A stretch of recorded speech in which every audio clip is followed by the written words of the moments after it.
I think session 0 is a bad way to solve the problems it's designed to solve. Yikes. I really did say that. Okay. Don't panic. I'll start off by saying there's a reason session 0 exists, and if you aren't as intense about pre-game preparations as I am, you should absolutely be doing it. Session 0 is the minimum, but I don't do it. Why? Because I do several other things instead. Welcome to Mystic Arts, where I put on this summer shirt to convince myself winter hasn't started. It's not working. My name is Daði, I'm a professional writer and director, and I've been DMing for 10 years. If you're new to this hobby, Session 0 is a special kind of session where everyone gathers around and we establish expectations, outline the terms of a social contract, and share house rules. Often, a Session 0 includes building characters together.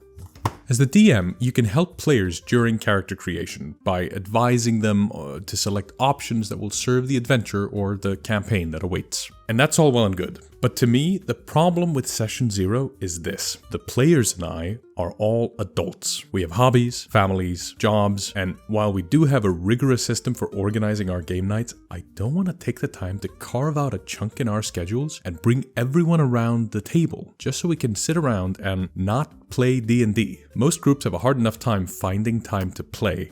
Let's not waste one of those evenings on not playing the game. But here's the thing. If people on the internet are to be believed, then without Session 0, players will show up with characters made in private using different methods of generating stats, different editions of the game, playing wildly different genres, even different styles of play. One character is Silas McCoy, the barbarian whose lack of love from his father has instilled in him a crippling sense of self-doubt, while the veteran player showed up with Delilah, the awakened cow, a warlock of Rundvlies, which is just Dutch for beef. God damn it, Ivar. I agree that's not ideal. One of those players is probably about to have a bad time. I don't know, some people love mixing genres. I know I do. Professor Humdinger is my favorite arcane character. But even then, Silas may still feel uncomfortable with Delilah the Awakened Cow. So, people say, do Session 0. Well, Session 0 is a solution, but I don't think it's the only solution. I think what you should do is just talk before you start playing. Radical idea, I know. But how will you talk if not at Session 0? Well,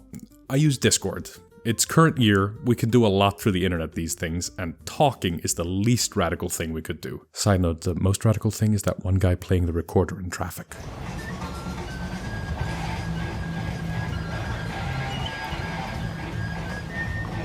You can use whatever group messaging platform of your choice. I'm from Iceland and Facebook is huge here. But in other countries, I hear WhatsApp is big. I don't know. Use whatever platform is good for your group. Then you post a message describing what kind of game you want to run and what kind of characters the players should make. Neither needs to be incredibly complicated or professionally written or anything like that. Hey, I'm running an adventure in a sort of gothic horror setting. Not short either, this isn't just a 5-room dungeon, it's a proper campaign.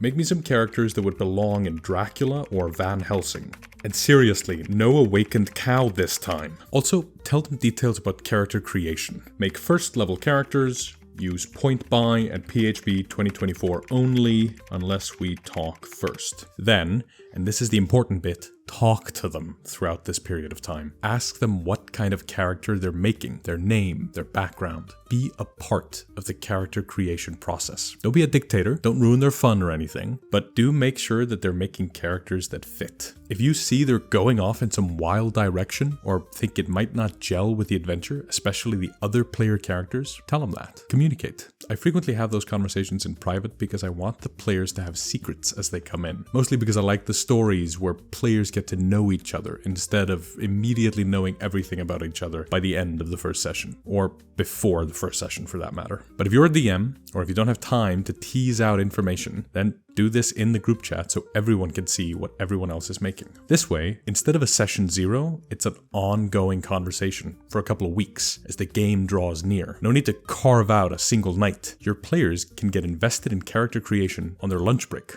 at a boring dinner party, or, God forbid, at work. They can do it when it suits them best, and not just at the same time. It's efficient. And there's a side effect here. You're basically running a little marketing campaign for your adventure. You start the first post by saying what you're running, get everyone thinking, and then another post sharing the opening plot hook. Maybe you dump a load of inspirational art from the adventure in the group chat. And finally, you do a hype post the day of the first session, teasing what's to come. And you can get really creative with this. I make PDF handouts with links and art. I write these snapshot opening blurbs about the world and the stuff in it full of clues to the adventure. Nothing long, a few sentences, but they are loaded with information. You could use the run-up to post details about your world, gods, maps, or whatever you've got. I genuinely think this is better than a session 0 could ever be. As a part of this run-up to the adventure, you can include safety tools as well. They're an important part of the game, and they'll let everybody at the table communicate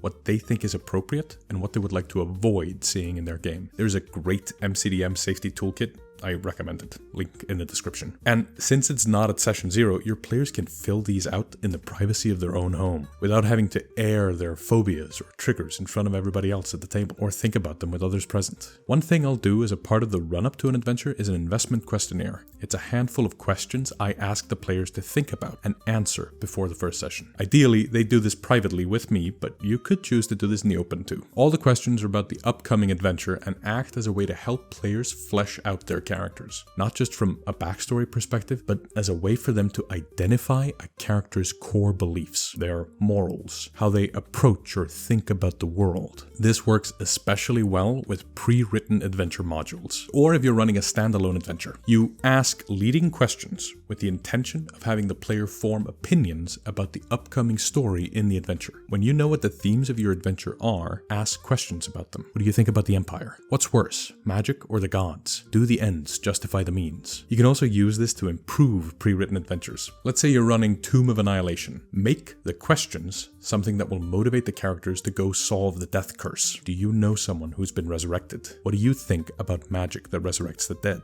If it's Wild Beyond the Witchlight, fold the Lost Things plot hook into the questionnaire. What did you lose? How are you different without it? How far are you willing to go to get it back? Don't be afraid to make your questions dramatic. Make them evoke some strong emotions and inspire some serious drama. All of this is to say that I think Session 0 solves a problem that does need solving. Talking about character creation, information about the game, setting materials, safety tools, etc. But I don't think it's a good way to solve it. I think a better way is through text communication before the game starts. This allows you to create a marketing runway to hype up your players and release material periodically. This also serves as a motivator for you as you prepare. You'll see the stuff your players are making, and it'll inspire you to write session prep or create more materials for them to look at. Don't go overboard with the handouts. Keep them short, like a page or two. That way your players will read them. But you can have there be a few different short handouts that slowly build up anticipation for the adventure. And that's where we'll pick it up next time. Thanks so much for watching this video. My girlfriend and I make these videos together, and we've been blown away by the reception. It's been so much fun reading your folks' comments. We figured we could use these outros to ask a question. So we wanted to ask what you folks think about YouTube Shorts.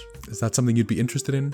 What kind of shorts? Other than that, if you want to see more videos like this one, then consider subscribing and hitting the bell to be notified when we release new videos. Until next time, keep studying the mystic arts.